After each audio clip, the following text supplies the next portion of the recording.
Barbara Krasnoff has sold over 30 pieces of short fiction to a wide variety of publications. Anthologies include Memories and Visions of women's fantasy and science fiction, Such a Pretty Face, Clockwork Phoenix 2, 4, and 5, Broken Time Blues, Fantastic Tales in the Roaring Twenties. She sells these books with long, long subtitles. It seems to be a specialty. There's another Subversion, science fiction and fantasy tales of challenging the norm. Which of those words get capitalized and which don't are up to the whim of Bart Lieb and Kay Holt. Outside of that, I've never quite figured it all out. No, that comes later. Menial, skilled labor in science fiction. Fat Girl in a Strange Land. Her stories have also appeared in publications Amazing Stories, Lady Churchill's Rosebud Wristlet, Descant, Weird Tales, Sybil's Garage, Escape Velocity, Behind the Wainscot. Wainscot, thank you. That's why I'm on the radio. Doorways, Apex, Electric Velocipede, Space and Time, Crossed Genres, Atomic Avarice, there's a great name, Cosmos, Voluted Tales, Triptych Tales, and Perihelion. Most recently, her story With Triumph Unto Her House has just appeared in Abyss and Apex, and she will have stories in Clockwork Phoenix 5, which you're about to hear, and a future issue of Mystic Delirium. It is mythic. How did I write mystic? I thought you were supposed to proofread this anyway. Of Mythic Delirium. It's not a lisp. Barbara is also the author of a YA nonfiction book, Robots Real, R-E-E-L to Real, R-E-A-L. She is currently the senior reviews editor for Computer World. She is a member of the New York City writers group Tabula Rasa, as is Richard Bose, our second reader. And she lives in Brooklyn, New York, which Rick does not. Her website is brooklynwriter.com, so please welcome Barbara Krasnoff.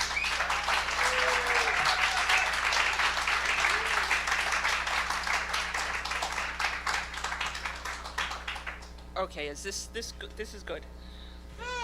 That's okay. This is better. This is better. Okay. I'll bring you water. All right.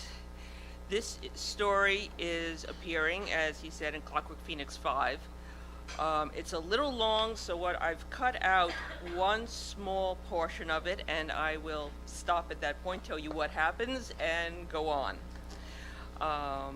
And it is called Sabbath Wine. My name's Malka Hirsch, said the girl. I'm 9. I'm David Richards, the boy said. I'm almost 13. The two kids were sitting on the bottom step of a rundown brownstone at the edge of the Brooklyn neighborhood of Brownsville. It was late on a hot summer afternoon, and people were just starting to drift home from work, lingering on stoops and fire escapes to catch any hint of a breeze before going up to their stifling flats. Malka and David had been sitting there companionably for a while, listening to a chorus of gospel singers practicing in the first-floor front apartment at the top of the stairs. Occasionally, the music paused as a male voice offered instructions and encouragement. It was during one of those pauses that the kids introduced themselves to each other. Malka looked up at her new friend doubtfully. "You don't mind talking to me?" she asked. "Most big boys don't like talking to girls my age. My cousin Shlomo, he only wanted to talk to the older girl who lived down the street and who wore short skirts and a scarf around her neck." "I don't mind," said David. "I like kids. And anyway, I'm dead, so I guess that makes a difference." Above them, the enthusiastic chorus started again. As a soprano wailed a high lament, she shivered in delight. "I wish I could sing like that." "It's called Right Up in the Chariot," said David. "When I was little, my mama used to sing it when she washed the white folks' laundry. She told me my great-grandma sang it when she stole away from slavery." "It's nice," Malka said. She had short, dark brown hair that just reached her shoulders, and straight bangs that touched her eyebrows. She had pulled her rather dirty knees up and was resting her chin on them, her arms wrapped around her legs. I've heard that one before, but I didn't know what it was called. They practice every Thursday, and I come here to listen. Why don't you go in? Asked David. He was just at that stage of adolescence where the body seems to be growing too fast. His long legs stretched out in front of him while he leaned back on his elbows. He had a thin, cheerful face set off by bright, intelligent eyes, and hair cropped so close to his skull that it looked almost painted on. I'm sure they wouldn't mind, and you could hear better. Malka grinned and pointed to the sign just above the front door bell that read, Cornerstone Baptist Church. My papa would mind, she said. He'd mind plenty. He'd think I was going to get converted or something. No wonder I never seen you before, said the boy. I usually just come on Sundays. Other days He paused. Well, I usually just come on Sundays. The music continued against a background of voices from the people around them. A couple of floors above, a baby cried, and two men argued in sharp, dangerous tones. Down on the ground, a gang of boys ran past, laughing, ignoring the two kids sitting outside the brownstone. A man sat on a cart laden with what looked like a family's possessions. Obviously in no hurry, he let the horse take its time as it proceeded down the cobblestone street. The song ended, and a sudden clatter of chairs and conversation indicated that the rehearsal was over. The two kids stood and moved to a nearby street lamp so they wouldn't get in the way of the congregation leaving the brownstone in twos and threes. Malka looked at David. Wait a minute, she said. Did you say you were dead? Uh-huh, he said. Well, at least that's what my daddy told me. She frowned. You ain't, she said. And then when he didn't say anything, really? He nodded affably. She reached out and poked him in the arm. You ain't, she repeated. If you were a ghost or something, I couldn't touch you. He shrugged and stared down at the street. Unwilling to lose her new friend, Malka quickly added, It don't matter. If you want to be dead, that's okay with me. I don't want to be dead, said David. I don't even really know if I am. It's just what Daddy told me. Okay, Malka said. She swung slowly around the pole, holding on with one hand, while David stood patiently, his hands in the pockets of his worn pants. Something caught his attention and he grinned. Bet I know what he's got under his coat, he said, and pointed at a tall man hurrying down the street, his jacket carefully covering a package. It's a bottle, said Malka scornfully. That's obvious. It's moonshine, said David, laughing. How do you know? Asked Malka, peering at the man. My daddy sells the stuff, said David, out of a candy store over on Dumont Street. Malka was impressed. Is he a gangster? I saw a movie about a gangster once. David grinned again. Nah, he said, just a low-rent bootlegger. If my mama ever heard about it, she'd come back here and make him stop in a hurry, you bet. My mama's dead, said Malka said. Where is yours? David shrugged. Don't know, he said. She left one day and never came back. He paused, then asked curiously, You all don't go to church, do you? Nope. Well, what do you do? Malka smiled and tossed her hair back. I'll show you, she said. Would you like to come to a Sabbath dinner? Malka and her father lived in the top floor of a modern 5-story apartment building, about 6 blocks from the brownstone church. Somewhere between there and home, David had gone his own way. Malka didn't quite remember when. It didn't matter much, she decided. She had a plan, and she could tell David about it later. She stood in the main room that acted as parlor, dining room, and kitchen. It was sparsely but comfortably furnished. Besides a small wooden table that sat by the open window, there was a coal oven, a sink with cold running water, a cupboard over against one wall, and an overloaded bookcase against another. A faded flower print rug covered the floor. It had obviously seen several tenants come and go. Molga's father sat at the table reading a newspaper by the slowly waning light, his elbow on the windowsill, his head leaning on his hand. A small plate with the remains of his supper sat nearby. He hadn't shaved for a while. A short, dark beard covered his face. "Papa," said Molga. Her father winced as though something hurt him, but he didn't take his eyes from the book. "Yes, Molga?" he asked. "Papa, today is Thursday, isn't it?" He raised his head and looked at her. Perhaps it was the beard, or perhaps he worked so hard at the furrier's where he spent his days curing animal pelts. But his face seemed more worn and sad than ever. "Yes, daughter," he said quietly. "Today is Thursday." She sat opposite him and folded her hands neatly in front of her. "Which means that tomorrow is Friday, and tomorrow night is the Sabbath." He smiled. "Now, Molga, when was the last time you saw your papa in a synagogue rocking and mumbling useless prayers with the old men? This isn't how I brought you up. You know I won't participate in any bourgeois religious ceremonies," she finished with him. "Yes, I know. But I was thinking, Papa, that I would like to have a real Sabbath, the kind that you used to have with Mama. Just once, as," her face brightened, "as an educational experience." Her father sighed and closed his book. "An educational experience, huh?" he asked. "I see. How about this? If you want, on Saturday, we can go to Prospect Park. We'll sit by the lake and feed the swans. Would you like that?" "That would be nice," said Molga, "but it's not the same thing, is it?" He shrugged. "No, Molga, you're right. It isn't."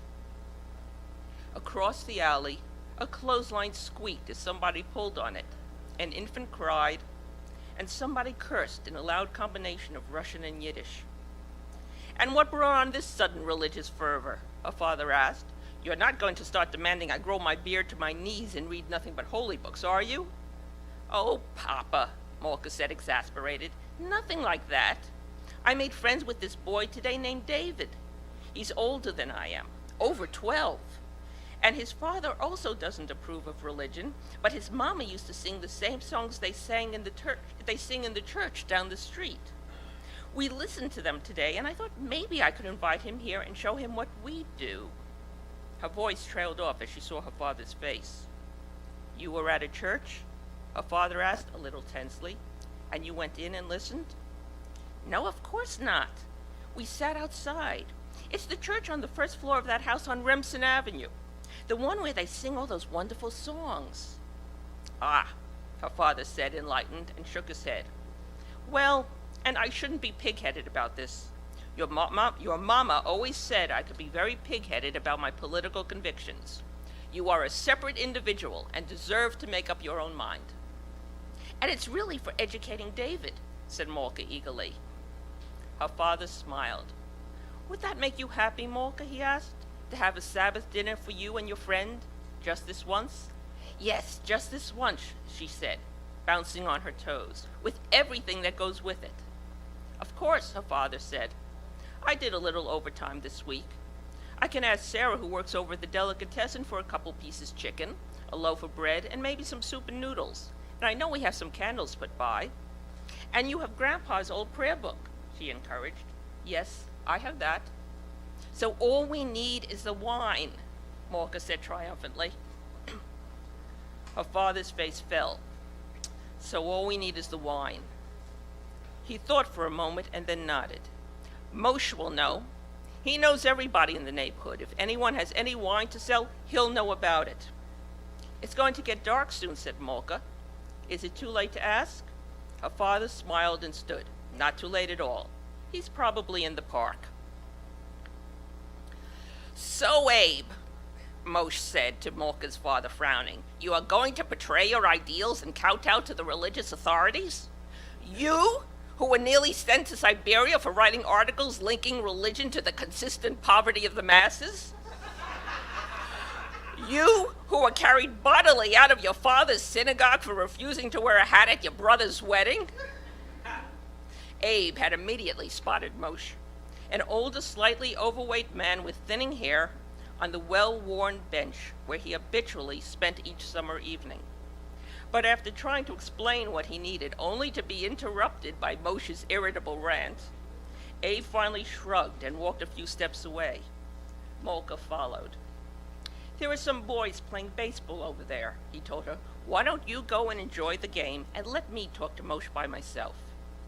"Okay, Papa," Molka said and ran off. Abe watched her for a moment and then looked around. The small city park was full of people driven out of their apartments by the heat. Kids ran through screaming, taking advantage of the fact that their mothers were still cleaning up after dinner and therefore not looking out for misbehavior. Occasionally, one of the men who occupied the benches near the small plot of brown grass would stand and yell, "Sammy, stop fighting with that boy." Then, content to have done his duty by his offspring, he would sit down and the kids would proceed as though nothing had happened. Abe walked back to the bench and sat next to his friend, who now sat disconsolately batting a newspaper against his knee. "Moshe, just listen for a minute." But before he could finish, Moshe handed him his newspaper, climbed onto the bench, and pointed an accusing finger at a thin man who had just lit a cigarette 2 benches over. "You!" Moshe yelled. "Harry, I have a bone to pick with you. What the hell were you doing writing that dreck about the Pennsylvania steel strike? How dare you use racialism to try to cover up the crimes of the AFL in subverting the strike?" "They were scabs," the little man yelled back, gesturing with his cigarette. "The fact that they were Negroes is not an excuse. They were workers who were trying to feed their families in the face of overwhelming oppression," Moshe called back. "If the AFL had any respect for the people they were trying to organize, they could have brought all the workers into the union and the bosses wouldn't have been able to break the strike." "You ignore the social and cultural problems," yelled Harry. "You ignore the fact that you're a schmuck," roared Moshe. "Will you get down and act like a human being for once?" asked Abe, hitting his friend with the newspaper. "I have a problem." Moshe shrugged and climbed down. At the other bench, Harry made an obscene gesture and went back to dourly sucking on his cigarette. "Okay, I'm down," said Moshe. "So tell me, what's your problem?" "Like I was saying," said Abe, "I'm going to have a Sabbath meal." Moshe squinted at him. "New?" he asked. "You got yourself a girlfriend finally?" Abe shook his head irritably. "No, I don't have a girlfriend." "Too bad," his friend said, crossing his legs and surveying the park around him. "You can only mourn so long, you know. A young man like you, he shouldn't be alone like some alta caca like me." Abe smiled despite himself. "No, He looked for a moment to where Molka stood with a boy just a little taller than her, both watching the baseball game. That must be her new friend, he thought, probably from the next neighborhood over. His clothes seemed a bit too small for his growing frame. Abe wondered whether he had parents, and if so, whether they couldn't afford to dress their child properly. "It's just this once," he finally said. "A gift. For a child." "Okay," said Moshe. "So what do you want from me? Absolution for abrogating your political ideals?" "I want wine." "Ah." Moshe turned and looked at Abe. "I see. You've got the prayer book, you've got the candles, you've got the challah. But the alcohol, that's another thing. You couldn't have come up with this idea last year, before the geniuses in Washington gave us prohibition?" "I want to do it right," said Abe. "No grape juice and nothing made in someone's bathtub. And nothing illegal. I don't want to make the gangsters any richer than they are." "Well," Moshe shrugged, "if you're going to make this an ethical issue, then I can't help." "Oh, come on," Abe said impatiently. "It's only been a few months since prohibition went into effect. I'm sure somebody's got to have a few bottles of wine stashed away."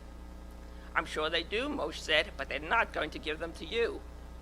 And don't look at me," he added quickly. "What I got stashed away isn't what you drink at the Sabbath table." "Hell," Abe stood and shook his head. "I made a promise. You got a cigarette?" Moshe handed him one, and then, as Abe lit a match, said, "Hey, why don't you go find a rabbi?" Abe blew out some smoke. I said I wanted to make a Sabbath meal. I didn't say I wanted to attend services. Moshe laughed. No, I mean for your wine. When Congress passed prohibition, the rabbis and priests and other religious big shots, they put up a fuss. So now they get to buy a certain amount for their congregation. You want some booze? Go find the rabbi. Abe stared at him. You're joking, right? Moshe continued to grin. Truth. I heard it from a Hasidic friend of mine. We get together, play a little chess, argue. He told me that he had to go with his Reb to the authorities because the old man can't speak English, so they could sign the papers and prove he was a real rabbi. Now he's got the right to buy a few cases a year so the families can say a blessing on the Sabbath and get drunk on Passover. Abe nodded, amused. Figures. He thought for a moment. There's a shul over on Livonia Avenue where my friend's son had his bar mitzvah. Maybe I should try there. If you got a friend who goes there, Moshe suggested, why not simply get the wine from him? Abe took a long drag on his cigarette and shook his head. No, I don't want to get him in trouble with his rabbi. I'll go ask myself. Thanks, Moshe. Think nothing of it. Suddenly, Moshe's eyes narrowed, and he jumped up onto the bench again, yelling to a man entering the park, Joe, you capitalist son of a bitch! I saw that letter you wrote in the Daily Forward.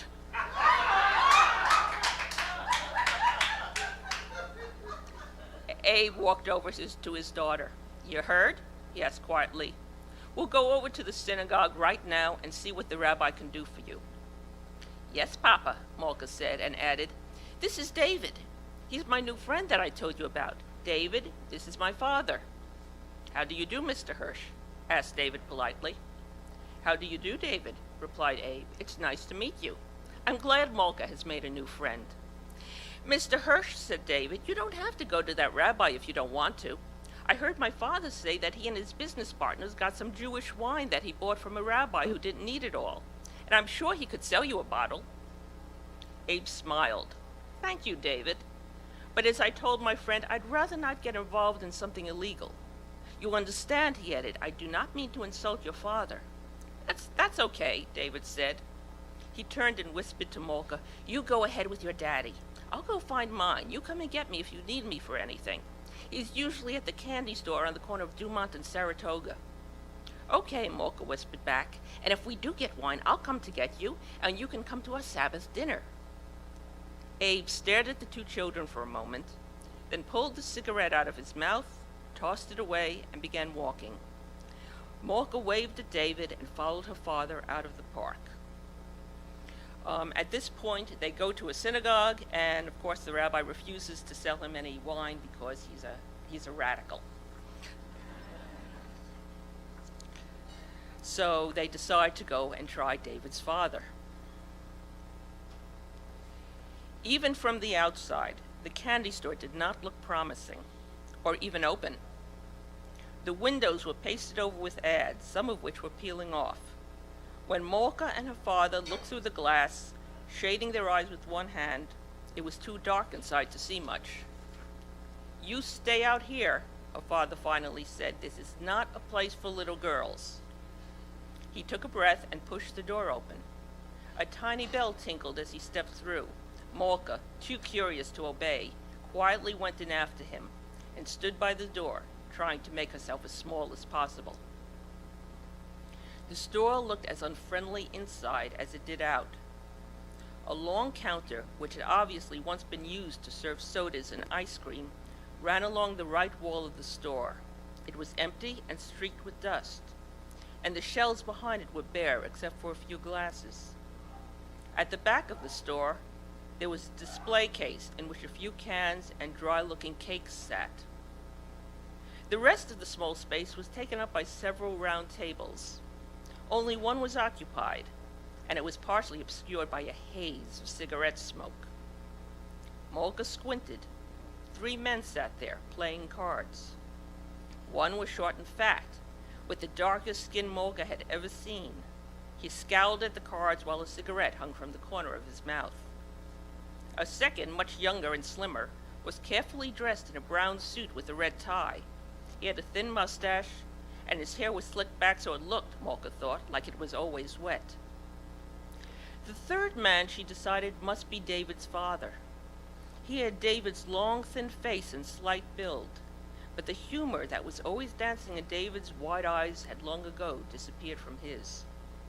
A long, pale scar ran from his left eye to the corner of his mouth, intensifying his look of a man who was not to be trifled with. As she watched, he reached into his pocket and pulled out a small flask. He took a pull and replaced it without taking his eyes off the cards. Malka's father waited for a moment or two and then cleared his throat. None of the three looked up.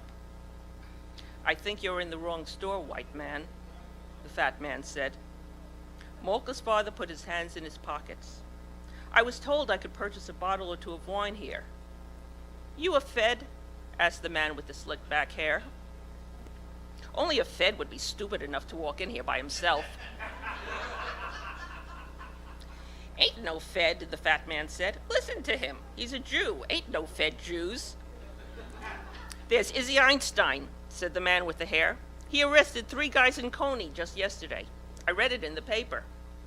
"Too skinny to be Izzy Einstein," said the fat man. "Nah, he's just your everyday, ordinary white man who's looking to buy some cheap booze." "I was told I could buy wine here," repeated Malka's father calmly, although Malka could see his hands, which he kept in his pocket, were trembling. "I was told you had kosher wine." The man with the scar stood and came over as the other two watched. Now Malka could see that his suit was worn and not as clean as it could be. He walked slowly, carefully, as though he knew he wasn't sober and didn't want to give it away. When he reached Malka's father, he stopped and waited. He didn't acknowledge the boy who followed him solicitously, as though ready to catch his father should he fall. Malka grinned and waved. "Hi, David," she said, and then, aware that she might be calling attention to herself, whispered, "I didn't see you before." David put his finger to his lips and shook his head. "So," Malka's father asked, "you have wine for sale?" "My landlord is a Jew," said David's father, challenging. "So's mine. I'll bet they're both sons of bitches." There was a moment of silence. Malka held her breath.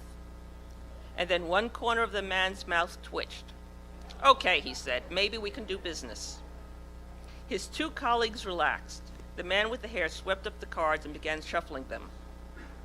"Where did you hear about me?" "Your son David here," said Malka's father. "He suggested I contact you." "My son David told you," the man repeated, his eyes narrowing. "Yes," Malka's father said, sounding puzzled. "Earlier today. Is there a problem?" There was a pause, and then the man shook his head. No problem. Yeah, I got some of that kosher wine you were talking about. I can give you 2 bottles for $3 each." Malka's father took a breath. "That's expensive." "Those are the prices," the man shrugged. "Hard to get specialized product these days." David stood on his toes and whispered up at his father.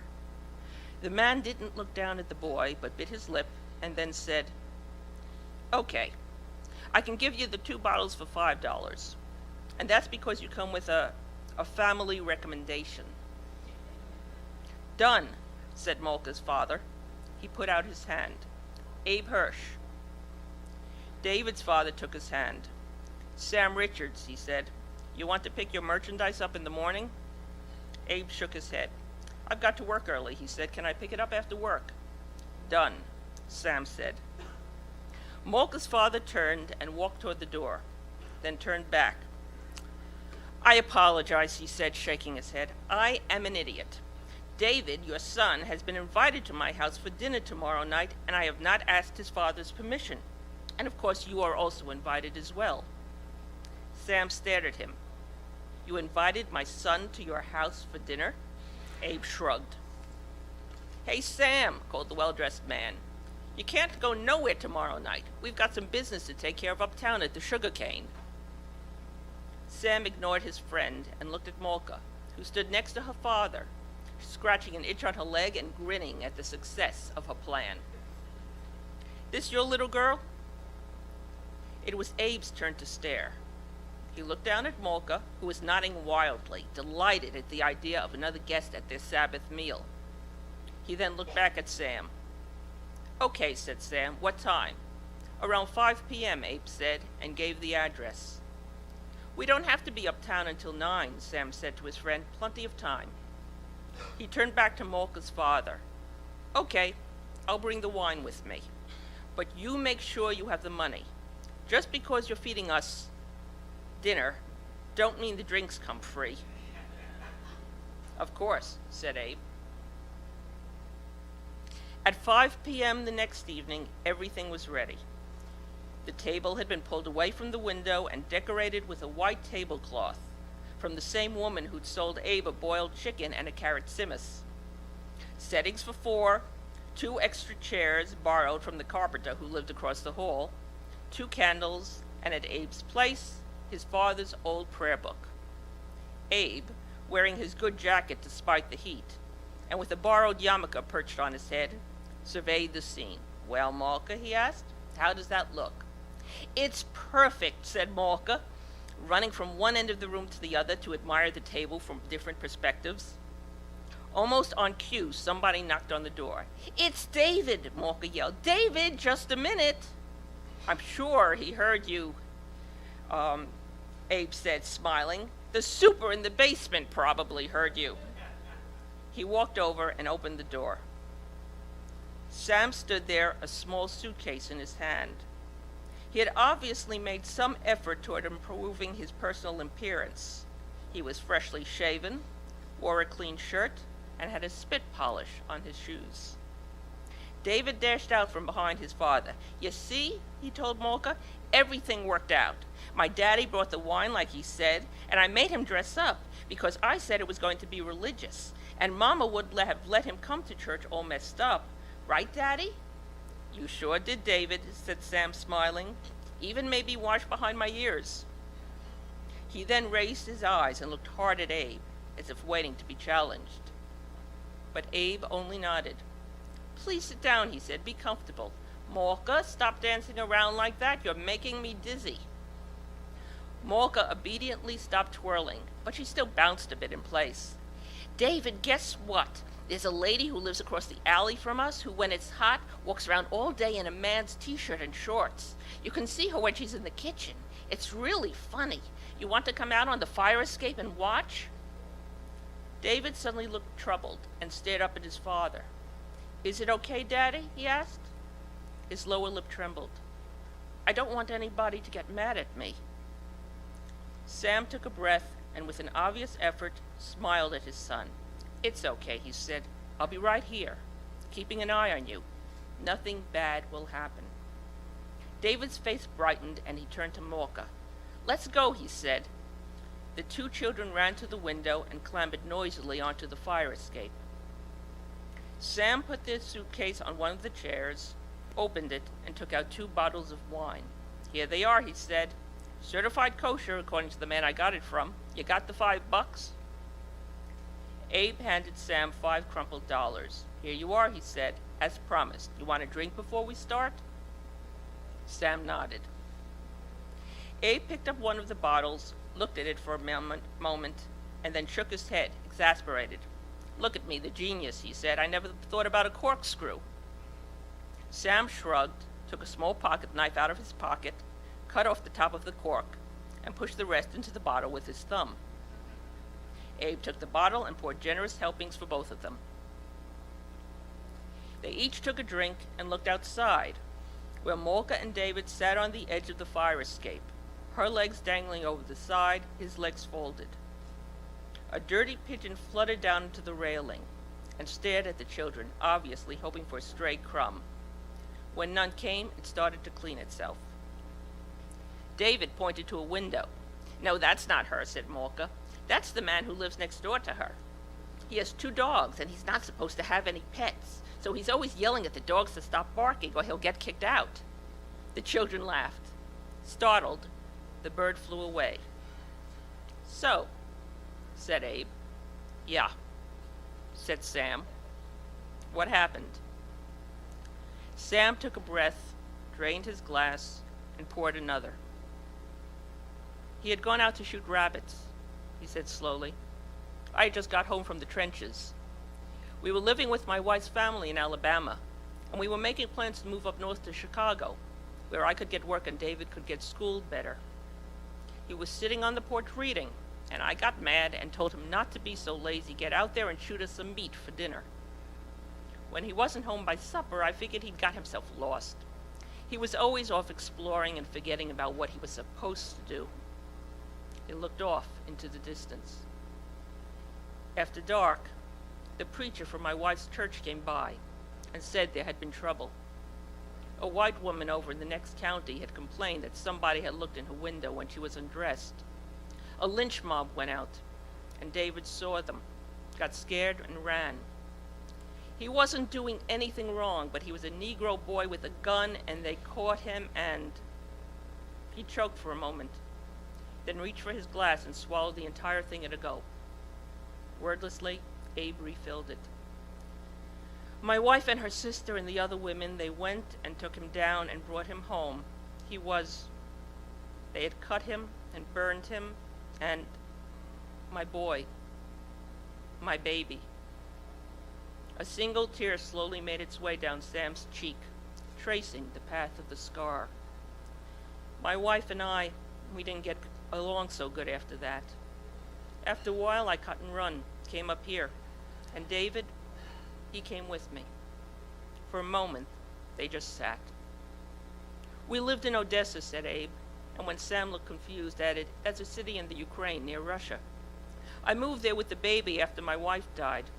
It was 1905, and there was a lot of unrest, strikes, riots, people being shot down in the streets. Many people were angry, and when people get angry, they blame the Jews. He smiled sourly. I and my friends, we were young and strong and rebellious. We were different from the generations before us. We weren't going to sit around like the old men and wait to be slaughtered. I sent Malka to the synagogue with the other children. There were hiding places there. They would be safe. And I went to help defend our homes. At least you had that, Sam said bitterly. Abe shook his head. We were idiots. We had no idea how many there would be, how organized. Hundreds were hurt and killed, my neighbors, my friends. Somebody hit me. I don't know who or with what. I don't remember what happened after that. He paused. I do remember screaming and shouting all around me, houses burning, but it didn't seem real, didn't seem possible. I ran to the synagogue. I was going to Aunt Malka, and we would leave this madness, go to America where people were sane and children were safe. Safe, repeated Sam softly. The two men looked at each other with tired recognition. But when I got there, they wouldn't let me in. The rabbi had hidden the children behind the bima, the place where the Torah was kept, but they said I shouldn't see what had been done to her, that she was only 9 years old. Abe's voice trailed away. The children out on the fire escape had become bored with the neighbors. Do you know how to play rock, paper, scissors? David asked. Here, we have to face each other. Now there are 3 ways you can hold your hand. Does she know? Asked Sam. No, said Abe, and I don't have the heart to tell her. David knows, says Sam. At least I told him. I thought maybe if he knew he'd be at rest, but I don't think he believed me. And, well, I'm sort of glad, because it means he is still here, with you. Yes, Sam whispered. The 2 men sat and drank while they watched their murdered children play in the fading sunlight.